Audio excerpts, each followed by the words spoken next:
Hey, how are you, Jack? How you doing today? I'm well, thank you. Now tell the audience a little bit about yourself. I know you do traveling theater, right? I do.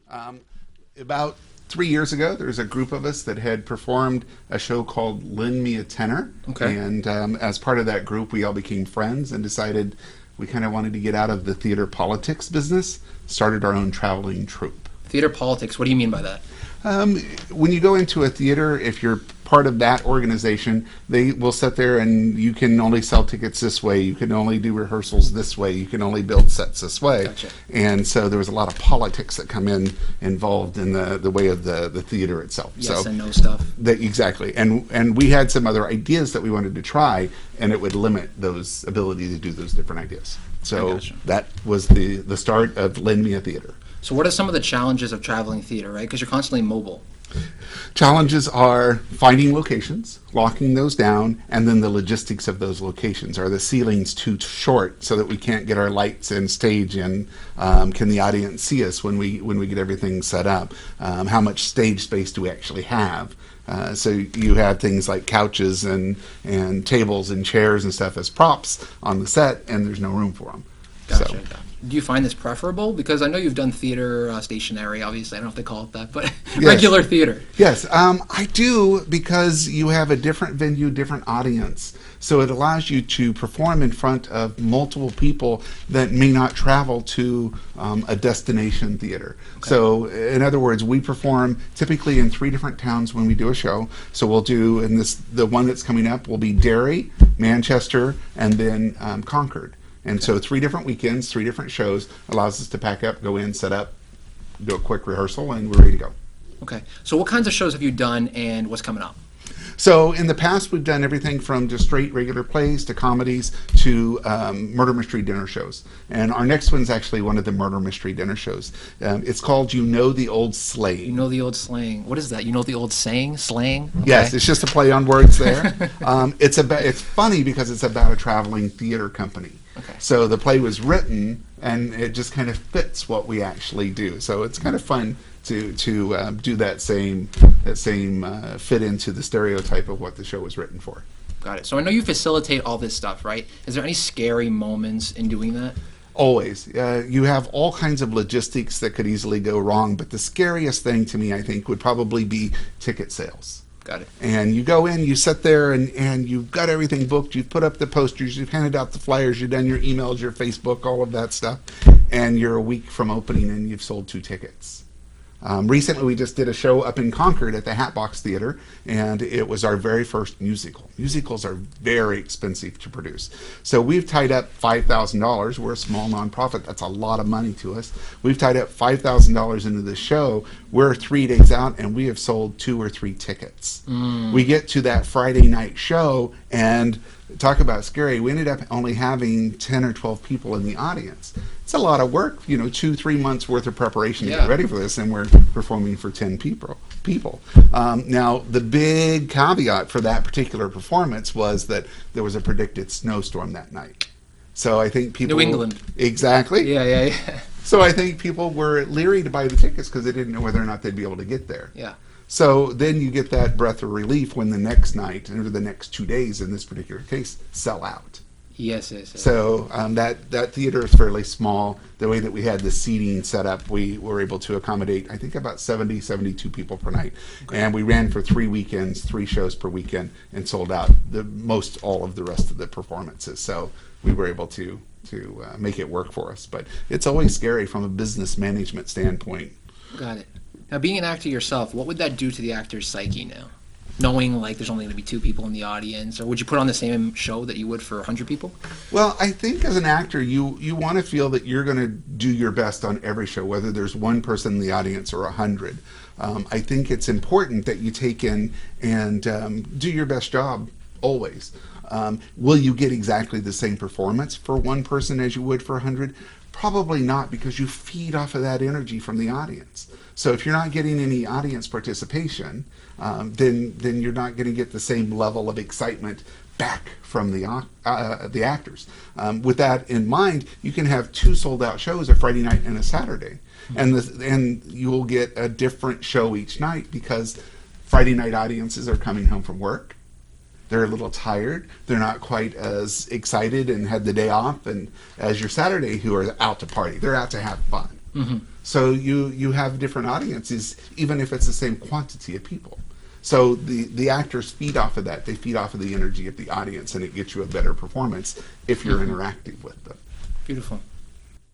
All right, so Jack, a little off topic. What's your family life like? Brothers, sisters, what's happening? I'm the youngest of 6. Yeah. There's 5 boys, 1 girl. The girl, luckily, was the oldest, so she did survive. I see. As far as I have, my parents have both passed at this point in life. My dad died about 15 years ago and passed away from cancer. We found out, and about 6 months later, he actually passed. During that time, we had to go through, radiation treatments and that kind of stuff, and they lived out in the country. So they would come down and visit me in the city and stay there, and then I'd take them to and from the treatments. So while they were there and living with me for about 2 months, my mom ended up coming down with congestive heart failure, ended up being in the hospital at the same time. So very stressful, difficult point in life. But, it's been quite a while, and we've taken, and we still keep in touch with the other siblings. I'm the youngest of 6, and 5 of us are boys. Luckily, the girl was the oldest, so she ended up living. We didn't kill her as 5 younger brothers, but it was family was good. We one time we took in. I remember everybody came to the new house that I had just bought. I had just bought my first home, small little 2-bedroom place, and we have 22 people in my house, and people are sitting on the arms of the chairs, kids are on the floors, that kind of stuff, because I wasn't equipped for handling that number of people. But it was good. It was good. Now, as I've gotten a little bit older, it's kind of nice because I got married about 2 years ago, and we take and we pick one of the 2 holidays to spend with my spouse's family, and then the other holiday we do our chosen family. And so that's friends and people who don't have other obligations. We'll come over, we'll go to their place, and we'll have meals and stuff that way. So it's nice. As you get a little bit older, you don't have the obligations that you did when you were a little bit younger. All right, Jack, so we just talked about your family, right? And you got married 2 years ago. Any children in the picture? No. We have a couple of fur babies. I married into 2 Jack Russell Terriers. Oh, dogs, okay. Yeah, they're adorable. They have at this point completely adopted me and kind of abandoned their original father. I thought you meant Beanie Babies for a minute. No, they're a little bigger than that, a lot more active. A lot more active, all right. So I did a project recently on dogs, right? And I heard oxytocin's released whenever you pet your dog. What kind of joy do you get from spending time with your dogs and pets in general? These 2 are great. Their names are Murphy and Eddie. Okay. So they all come up. They're lap dogs. They love to lay on you. Murphy will come up. You're laying on a couch or on a recliner, and will paw your leg so that he has his little spot right there in the center. And he will also take in, if someone comes up and pats you or taps you or anything, will just protect you like you're being murdered right then. It's very funny. Eddie is the needy dog. Okay. He comes up, walks right up to you. He'll walk right over Murphy if he needs to get to you. And he will come up and he wants to be right here with his head pushing into yours. Just because he wants that closeness, that attention. He doesn't want anything else in the way. They're very jealous of each other at the same time, which can be very interesting because the other one will come up and start biting on his ear and pulling him out of the way. It's very cute. They're also codependent. Okay. So one of them's going outside, he'll come back and grab the other one by the ear and drag him out the door to go outside with him. So it's going to be difficult in a few years. One's dominant, one's not, maybe? They both do it. Oh, so, okay. Yeah, I call it more codependency than domination. Now, do your dogs do anything outrageous, anything funny that just makes you laugh? They do. Recently for Christmas they got this it's like a little stuffed animal, but it's like a tree or like a giant nut or something of that sort. It has 3 holes, and it came with 6 squirrels in it. And so they'll pull those squirrels out individually, and they squeak. And they'll sit there and chew on them until they get that squeaker to come out. So it's not real squirrels? No, they're not real squirrels. Don't want to clean up the blood in the house, so it's all good. But just just watching them, the joy of them. They're always there. They love attention. They love to play. They'll play fetch and the normal things. They have a few tricks where you throw them a treat and they'll wave at you. They pull their little paws up and wave and go around in circles and roll over and play dead. Just a few tricks that way. Okay, so I've asked this before on the show, and I want to ask you, what do you think is hilarious, right? What do you find funny? What's the secret behind comedy? Timing? What is it? Peculiarness? For me, the things that I like, sarcasm, very sarcastic. Makes you live longer. So I'd be about 300. But I love sarcasm, irony, lots of different things that I find are funny. And with the theater and stuff, we find a lot of irony in the plays that we're doing and the sarcasm that we bring to it, and then out working in the audience, we can be very sarcastic to the audience, which is a lot of fun. So I went to my first comedy show in Boston recently, and I got to say it was a great time. Is there anything that you like to watch on television that's very funny? Any stand-up comedians you like? Colbert? What is it? Jon Stewart? I like both of those. As far as live like that, I used to love to watch like Ellen, but she doesn't do a lot of stand-up, but I think she's coming out with another show soon on Netflix or one of the... Something like that, yeah. Okay. And these are all political satires, right? Do you ever get into politics? Is that ever your cup of tea? Speaking of irony, I find most politics to be very ironic. So politics is so ironic to me. You get these people who are the nicest people to your face, and they want to make sure that your life is better. But then they get into the office and they couldn't care less about you, don't know who you are, and never had that conversation with you. So there's this one time I was at a public Chamber of Commerce luncheon, and the mayor of town was in doing a speech beforehand, and she was so nice and professional and regal and did everything right, whenever she was doing the speech. But she happened to be eating dinner at my table. And she was sitting down a little bit further from me, but I could overhear her conversation. And she was just the nastiest person in person. Whenever the camera wasn't on and she wasn't in political mode, she'd sit there and she'd talk about other people from the Chamber of Commerce. She'd talk about how they looked, just things that were just nasty, just general nastiness. So whenever you talk about politics, here in New Hampshire, we have so much of the presidential stuff and all of these congressional races, et cetera, and first in the country, et cetera. You start getting these people in here, and everybody is so friendly, and they want to come out and they want to make sure they're shaking everybody's hand and all that. And then once they get into the office, they're restructuring all kinds of things, signing documents behind everybody's back, and everything that is opposite of what they're saying is going to make your life better. So politics is just one of those things I find really ironic. So who are you referencing?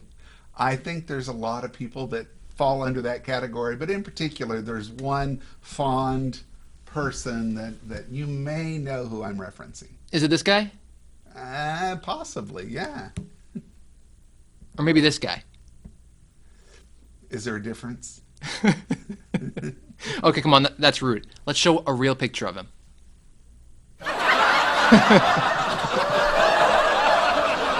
Do you like him? Are you a fan? Are you a fan of him? I'm not. I think that there's a lot of bait and switch with him. Okay. Hey, look over here because we're making this distraction while this is happening on this side. So I'm not a huge fan.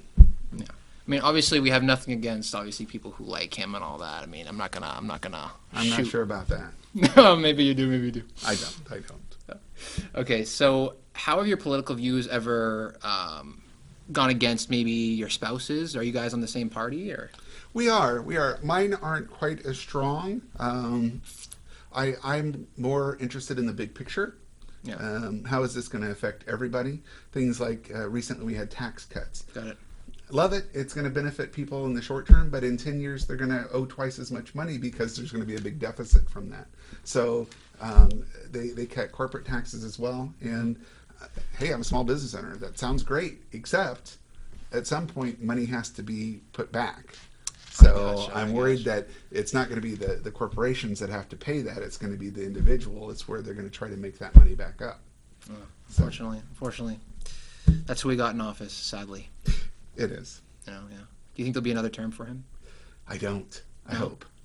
You hope not. Yeah, we all hope. We all hope there's not. But. I don't think so. I think the people who were voted specifically because they didn't like the other candidate, not because they liked him. I see. And I think that's what, more than anything, got him into office. Okay. So on a lighter note, let's talk about John. Okay. Right? So John, we know, is not a Trump supporter. No. Not a Trump supporter. Clinton, right? Yeah. Clinton. Okay, he voted for Clinton. Because some just didn't vote. He helped. He helped with her rally. Okay. He saw her 5 times in person. Okay. When she was here in New Hampshire. Uh-huh. He was actually included in a book they put out, Stronger Together. Okay. With Tom. Who was her running mate? Oh my gosh. Tom Keane. I think it is. Okay. I believe it is. Yeah. So they quoted him. They didn't reference him by name, but they did quoted him based on some insurance questions, health insurance and stuff. So Now, how did you and John meet?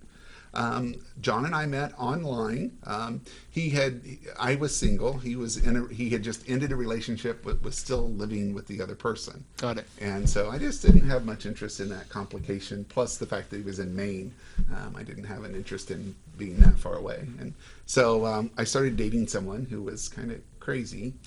And Crazy? The crazy didn't start showing until about 6 months. Yeah, all the little cracks started showing, and it was a lot of crazy there. Crazy. So I had separated. I didn't even answer messages and stuff for quite a while, and I just happened to open it, and I had a message from John saying, "Hey, I've moved to Conway. I've got my own house, and would love to go out sometime." And that's how it started. And 18 months later, we're on a 50th anniversary or 50th cruise for my 50th birthday in Alaska, and I was walking to a jewelry store and picked up a ring on the cruise ship, and that evening myself and 4 of our friends that were cruising with us helped propose. So I gave everybody notes to propose to him. So it's like, "Happy birthday, John. We love you. Will you marry me?" And then I had a ring, and so we did 3 rounds around the table. It worked out really well.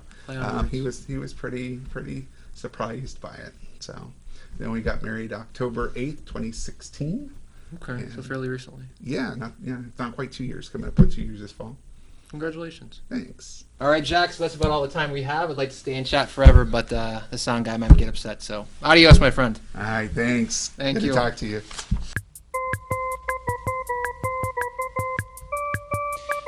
Thank you for tuning in to another funny episode of TberTalk. I took you back, brought you forward, and left you right where you were, with stories I love, and hopefully you did too. I'm your host, Zakaria Tber, and like the lights during a thunderstorm, I'm out. Until next time on TberTalk.